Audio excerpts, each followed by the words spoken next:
Hey, hola, tú y yo hemos pensado en lo mismo. Sería genial que se pudiera modificar genéticamente a algún animal para traer a la actualidad algunos ya extintos, o poder adquirir las fantásticas habilidades de algún arácnido y así poder trepar muros o aumentar nuestra fuerza. Bueno. Dejemos lo ficticio y hablemos de algo más cercano a la realidad. Tal vez en poder cambiar nuestro color de piel, ojos, color y forma del cabello. O producir más testosterona para tener una barba y un bigote al estilo nórdico. Pero, ¿te has preguntado, uno, ¿hay alguna razón por la que tenemos rasgos definidos? Y dos, ¿pasa algún proceso importante para esto? Respondiendo a la primera pregunta, claro que hay un responsable para que esto pase, y no solo en el color de tu piel, cabello o ojos, también es responsable para enfermedades como el síndrome de Down, Huntington Red, y claro, no solo es exclusivo de ti humano, también existen gatos, ajolotes, perros, cuyos cerdos, vacas, es más, también existen plantas, hongos y claro, en bacterias. Y a quien nos referimos es el ADN. Como ya sabemos, el ácido desoxirribonucleico tiene una parte central con un azúcar y un fosfato, a la que se le enlazan unas moléculas llamadas bases. La desoxirribosa se refiere al azúcar y el nucleico es el ácido formado por el fosfato y la base nitrogenada. Estas bases pueden ser de cuatro tipos: adenina, citosina, timina y guanina.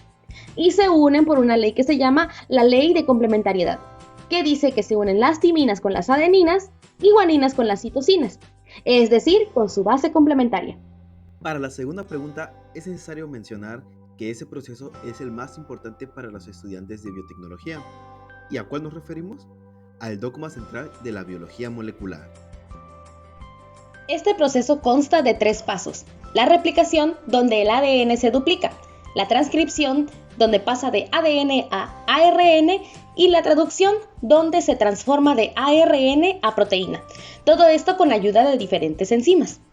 Y aquí nos dirán, pero oye, nos están diciendo tres nuevos involucrados que nosotros no sabemos qué son. El ARN o ácido ribonucleico es una molécula similar a la de ADN.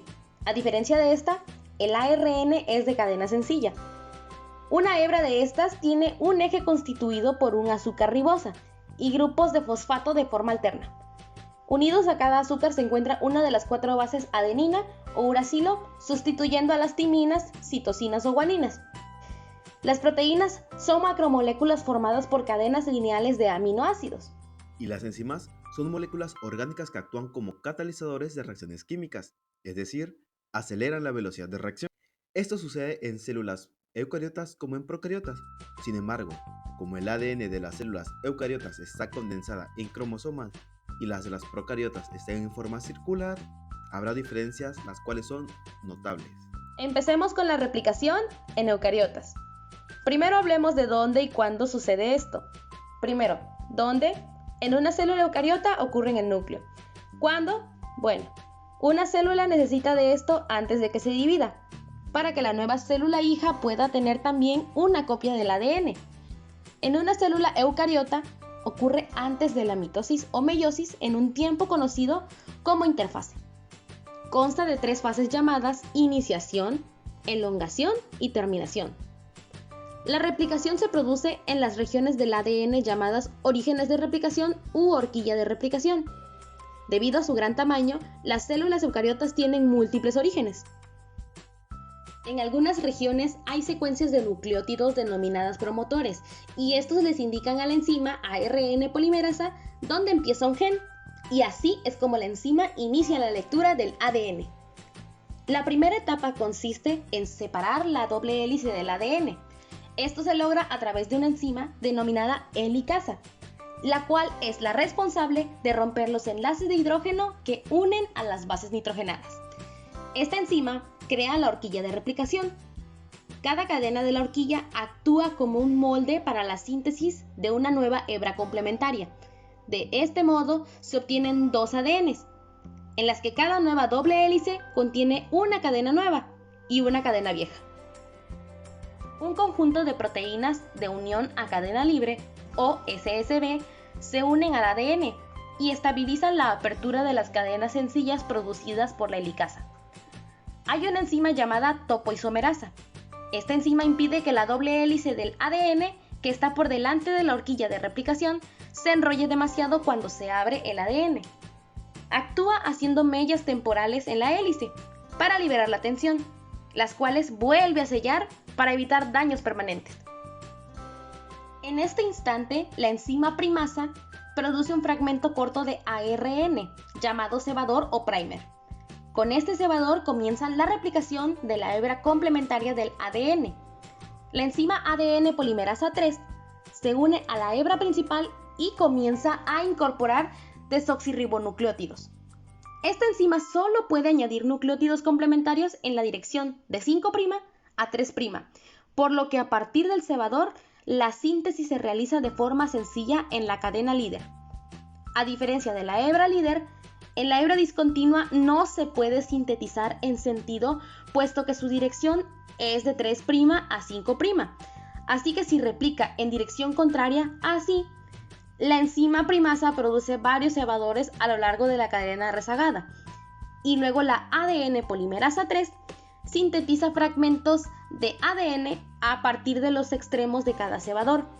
A estos fragmentos se le conocen como fragmentos de Okazaki y van en dirección de 5' a 3'. Posteriormente, la ADN polimerasa 1 elimina los cebadores de ARN y los sustituye por ADN. Finalmente, para completar el proceso de replicación, la enzima ADN ligasa une cada fragmento de ADN en ambas cadenas, obteniendo de este modo dos cadenas de ADN idénticas a partir de una. Cada nueva doble hélice contiene una cadena nueva y otra vieja, por lo que este proceso de replicación del ADN es un proceso semiconservativo. Y hay que recordar que este proceso se lleva a cabo en el núcleo celular.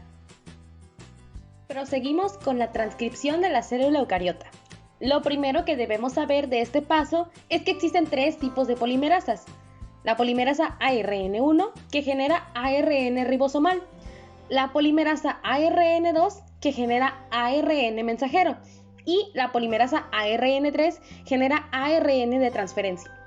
Este proceso, a diferencia de la replicación, consta de 4 fases, que son iniciación, elongación, terminación y maduración. La cadena que sirve de molde se llama cadena molde, que va de 3' a 5', y a la cadena complementaria la llamamos cadena codificante, que va a la inversa de 5' a 3'. De la cadena molde sale un ARN transcrito primario, que tendrá la misma secuencia y dirección que la cadena codificante. ¿Por qué pasa esto? Sencillo, porque la cadena codificante lleva la información en el que surge un cambio en el que la timina es sustituida por el uracilo. También lo podemos nombrar pre-ARN. Para la iniciación y para que se transcriba el gen, necesitamos una secuencia llamada promotor. Este se localiza entre 24 y 32 bases corriente arriba del sitio donde se inicia la transcripción. Esta región contiene a menudo una secuencia de consenso que es idéntica o muy similar al oligonucleótido 5' TATAAA 3' y se conoce como caja TATA. La caja TATA del ADN es el punto donde se ensambla el complejo de preinicio que contiene factores transcripcionales generales.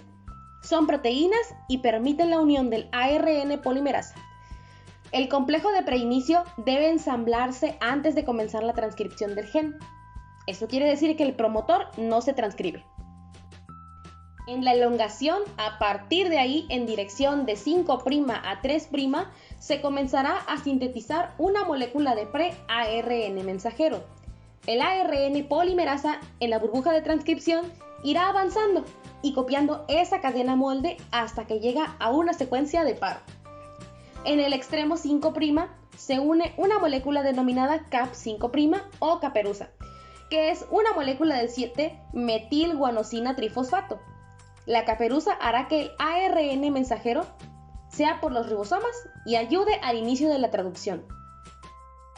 Siguiendo con la terminación, una vez que llega la secuencia de paro TTATT, donde la cadena de pre-ARN mensajero se separa por completo de la cadena molde, el ARN polimerasa se cerrará la burbuja de transcripción y la doble hélice de ADN regresa a su estado normal, en el extremo 3' de la molécula de pre-ARN mensajero.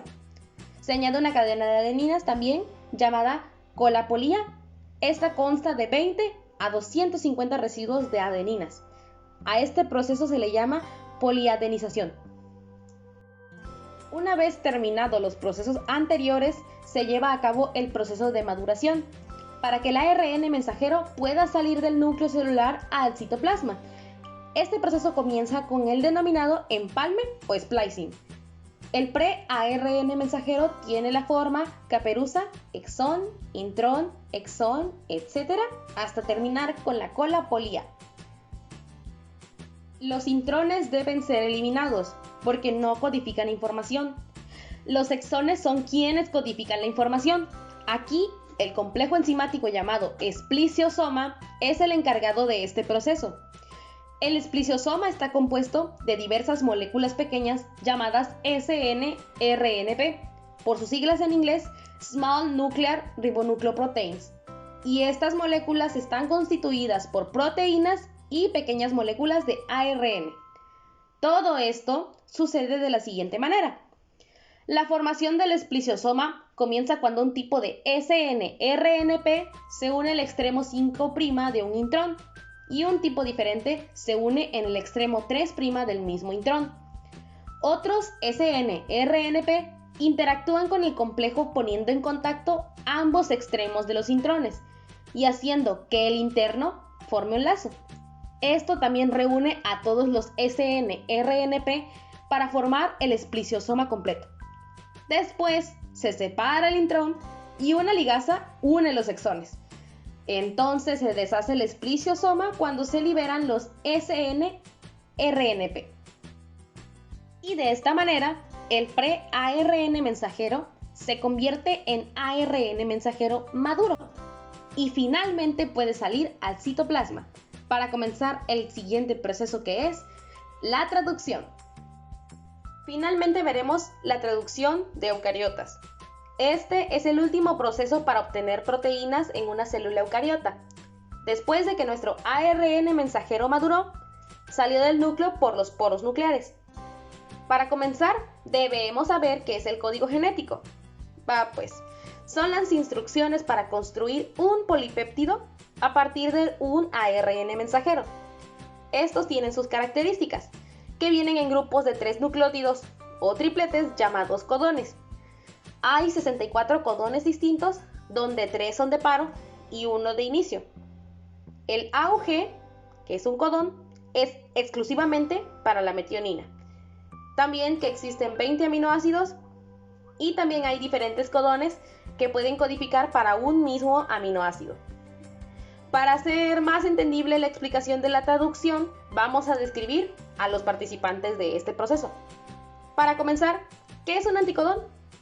Es la secuencia de 3 nucleótidos complementaria a una secuencia de otros 3 nucleótidos que se encuentran en el ARN mensajero, el codón, como se mencionó anteriormente. El anticodón forma parte de un extremo de una molécula de ARN de transferencia. ¿Y qué es el ARN de transferencia? Es quien tiene la función de reconocer cada codón del ARN mensajero de manera complementaria a su anticodón. Esto para unir los aminoácidos. Esto lo hace mediante su estructura, que se conforman por 4 brazos. El primer brazo del aminoácido porta un aminoácido específico esterificado por sus grupos carboxilo. El segundo brazo del anticodón contiene una secuencia que no se aparea, según Watson y Crick. El tercer brazo, D, contiene dihidrouridina, donde reconoce el registro de la enzima aminoacil ARNT sintetasa. Y el cuarto brazo, T, Psi, C, donde reconoce el ribosoma. Ok, hasta aquí todo correcto. ¿Pero qué es un ribosoma? Es un organelo que no tiene membrana que lo proteja, como la piel nos protege a los seres vivos, encontrándose en 80S en eucariotas.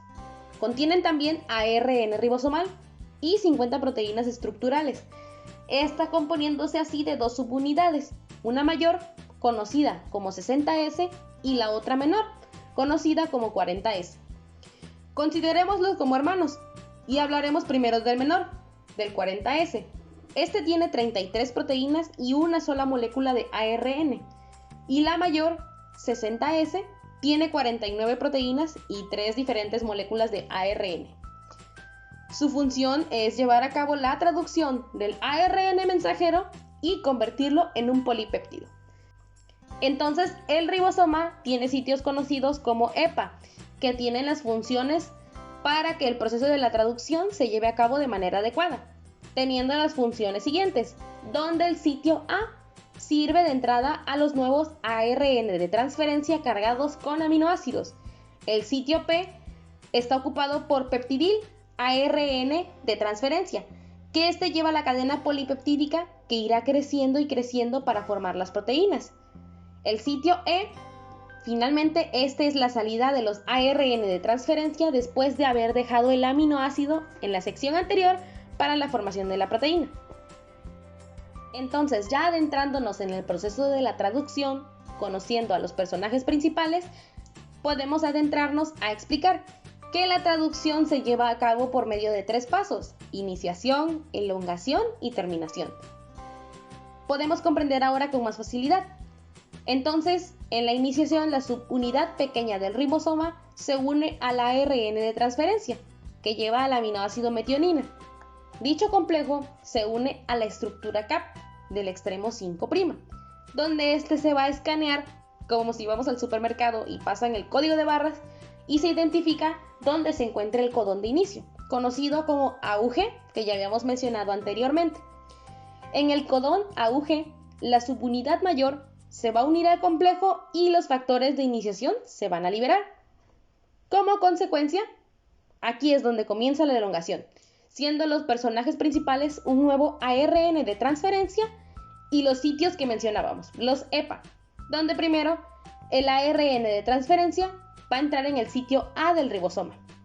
El anticodón se va a emparejar con el codón del ARN de transferencia del sitio A. Al emparejar y ser correctos, se forma un enlace peptídico, pasando así al sitio P para liberar el aminoácido del ARN de transferencia que se encontraba en el sitio A. Ahora el ARN de transferencia vacío va a pasar al sitio E, donde se va a liberar, y el sitio A va a estar listo para recibir un nuevo ARN de transferencia, repitiéndose así el mismo ciclo. Un nuevo ARN de transferencia, repitiéndose así el mismo ciclo. Entonces, para la terminación, ocurre cuando el sitio A entra a alguno de los 3 codones de paro, que puede ser UAG, UAA o UGA, y ya no hay ningún ARN de transferencia que se pueda unir nuevamente. ¿Por qué? Porque ya no se pueden emparejar en estas secuencias. Estos codones se reconocen por una proteína que es el factor de terminación. Este cataliza la unión que tiene el enlace polipeptídico con el ARN de transferencia, liberándose así del ribosoma, y ese mismo se disocia para prepararse para otros ciclos de traducción. El polipéptido finalmente se independiza para obtenerse así la proteína que esperábamos de dicho ciclo. Ya que vimos lo complejo que es el dogma en una célula eucariota, observemos qué tan diferente es en una célula procariota. Como al principio del video dijimos, el ADN de una célula procariota se encuentra de manera circular y se encuentra en el citoplasma, a diferencia de la célula eucariota que está en el núcleo. Tomamos como ejemplo la bacteria E. coli. La etapa de iniciación comienza en lugares específicos del ADN, que se llama origen de replicación o sitio orice, y se reconoce por su secuencia. Esta secuencia es distinta según la especie, pero tiene abundante timina y adenina, que están unidas por 2 enlaces de hidrógeno en lugar de 3, como la citosina y la guanina, por lo que los enlaces serán más fáciles de romper. Además, la proteína especializada llamada proteína DNA-A reconoce el origen. Se une a múltiples regiones llamadas cajas DNA-A en el sitio orice y abren el ADN. Conforme se abre el ADN, se forman 2 estructuras en forma de Y llamadas horquillas de replicación. La helicasa es la primera enzima que interviene. pues se encarga de permitir que avancen las horquillas desenrollando el ADN, y esto lo logra rompiendo los enlaces de hidrógeno entre los pares de bases nitrogenadas. La topoisomerasa se encarga de hacer cortes en las cadenas para liberar las tensiones de superenrollamientos, y cuando ya no existen estas tensiones, las vuelve a sellar. Ahora, ¿cómo es que el ADN polimerasa añade el primer nucleótido en la horquilla de replicación nueva? Como el ADN polimerasa necesita tener un cebador al cual poder añadir los nucleótidos, primero interviene una ARN polimerasa o primasa, que sintetiza un pequeño fragmento de al menos 10 nucleótidos de ARN que sirven como cebador, o mejor conocido como primer. Pasemos ahora a la segunda etapa conocida como elongación, donde se formarán las nuevas hebras. Después que el ARN polimerasa ha sintetizado el primer, el ADN polimerasa 3 comienza la nueva cadena en dirección 5'-3', que es complementaria a la cadena 3'-5'. Esta nueva cadena es de crecimiento continuo, porque la helicasa no detiene su trabajo. Esta cadena se produce en fragmentos, porque conforme avanza la horquilla, la ADN polimerasa debe separarse y volver a unirse al ADN recién expuesto. Los pequeños fragmentos que se producen se conocen como fragmentos de Okazaki. Debemos saber también que la cadena líder puede extenderse a partir de un solo cebador, mientras que la cadena retardada necesita un cebador nuevo para cada uno de los fragmentos cortos de Okazaki. En la etapa de terminación, las dos horquillas de replicación se unirán en lugar diametralmente opuesto al origen de la replicación, y finalmente el ADN polimerasa 1 eliminará los cebadores y los fragmentos serán unidos por el ADN ligasa, obteniendo así dos cadenas de ADN libres de ARN e idénticas a las moléculas ADN parental.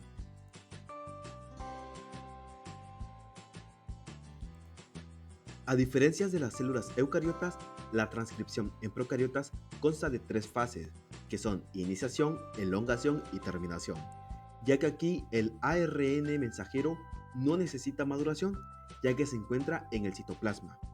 El ARN polimerasa debe encontrar una región en el ADN que se llama promotor. En procariotas normalmente se encuentra en la secuencia TTGACG o TATAAT. Estas dos secuencias cortas de bases situadas en -35 y -10 pares de bases del punto inicial de la síntesis y están situadas en la cadena molde hacia el extremo 5'. A diferencia de la eucariota, aquí no necesitan factores de transcripción. El ARN polimerasa reconoce la zona. El ARN polimerasa abrirá una burbuja de transcripción y ahí es donde se comienza a transcribir. El ARN polimerasa no necesita cebadores, comienza a transcribirse en dirección 5'-3'. La cadena molde se lee de 3' a 5'. Esto es similar a la transcripción en eucariotas. En esta parte hay una diferencia importante entre procariotas y eucariotas. Como recordamos, en las eucariotas se le añade una caperuza como protección y además sirve como una señal de reconocimiento en la traducción. Las zonas ricas de adenina y timina se sintetizan de manera más rápida, mientras que las ricas en guanina y citosina serán las más lentas, siendo conocidas como zonas de pausa. En las eucariotas, para que se finalice la transcripción, se llega a una secuencia de paro, donde se le añade una cola polía que sirve como protección. En las células procariotas se tienen dos sistemas de terminación, las que son dependientes de Rho y las que son independientes de Rho. Las que son independientes de Rho se caracterizan porque hay unas secuencias ricas en guaninas y citosinas que son autocomplementarias, seguidas de una región rica en adeninas. Cuando se transcribe la región ricas en guaninas y citosinas, el ARN polimerasa se vuelve lenta o se pausa. Después de transcribir la primera zona, esta secuencia se dobla sobre sí mismo y se une por complementariedad de bases, formando una estructura de asa y un tallo. Esto hace que se separen más nucleótidos y eso destabiliza la unión entre las adeninas y uracilos. Esto da como resultado una horquilla de replicación estable que causa que la polimerasa se detenga y finalmente hace que el ARN mensajero se separe del ADN. Rho es una proteína familia de las helicasas. El ARN contiene un sitio de unión para la proteína Rho, que claro, fue codificado de la hebra molde de ADN. El factor Rho se une a esta secuencia y comienza a desplazarse por el transcrito de ARN mensajero hacia el ARN polimerasa. El ARN polimerasa junto a la burbuja de transcripción se pausa al codificar una secuencia llamada punto de terminación de la transcripción. Ese punto es rico en guaninas y citosinas. Cuando el factor Rho alcanza a la polimerasa en la burbuja de transcripción, Rho separa el transcrito de ARN mensajero del molde de ADN y libera la molécula de ARN mensajero, de tal forma que termina la transcripción. Aún no se sabe bien cómo actúa y cómo decide cuál es el punto para terminar la transcripción. Como vimos con la célula eucariota, para poder hacer la traducción necesitamos ARN de transferencia y el ribosoma. A diferencia del ribosoma usado en las eucariotas, el 80S, en las células procariotas se utiliza el ribosoma 70S, que se divide en la subunidad mayor, que su coeficiente de sedimentación es de 50S. Tiene dos tipos de ARN ribosomal, el 5S con 120 nucleótidos y el 23S, que tiene 2.904 nucleótidos y tiene 31 proteínas ribosómicas como promedio. Y la subunidad menor, que su coeficiente de sedimentación es de 30S, tiene una sola molécula de ARN ribosomal, el 16S, con 1.542 nucleótidos y contiene 21 proteínas. La subunidad pequeña del ribosoma se separa de la grande con ayuda de dos factores de iniciación, IF1 e IF3.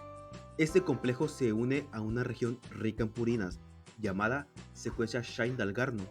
Se trata de una secuencia situada unos 6 o 7 nucleótidos antes del codón de inicio AUG del ARN mensajero.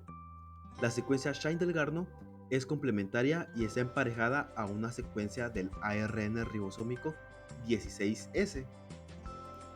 Otro factor de iniciación, el IF2, lleva el ARN transferente iniciador cargado con el aminoácido de inicio N-formilmetionina. La subunidad grande del ribosoma se une al complejo y los factores de iniciación se liberan. El ARN de transferencia iniciador se coloca en el sitio P. Un nuevo ARN de transferencia entra cargado al sitio A del ribosoma. El anticodón del ARN de transferencia que llega se empareja con el codón del ARN mensajero que se encuentra en el sitio A. Cuando el aminoácido ARN de transferencia entra al sitio A, se crea un enlace peptídico entre los ahora adyacentes aminoácidos. Conforme se forma el enlace peptídico, el ARN de transferencia del sitio P libera los aminoácidos al ARN de transferencia del sitio A y este se queda vacío. Al mismo tiempo, el ribosoma se mueve un triplete hacia adelante del ARN mensajero. Como consecuencia, el ARN de transferencia vacío se encuentra ahora en el sitio E y el peptidil ARN de transferencia en el sitio P.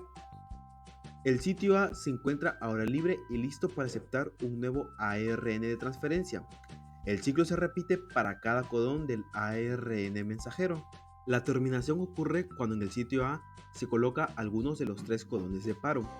No hay ningún ARN de transferencia que pueda unirse al sitio A, ya que ninguno puede emparejarse con esta secuencia. En su lugar, esos codones son reconocidos por una proteína llamada factor de terminación. Al unirse este factor de terminación, se cataliza la escisión del enlace que une el polipéptido y el ARN de transferencia. El polipéptido se libera del ribosoma y el ribosoma se disocia en sus subunidades y está listo para un nuevo ciclo de traducción.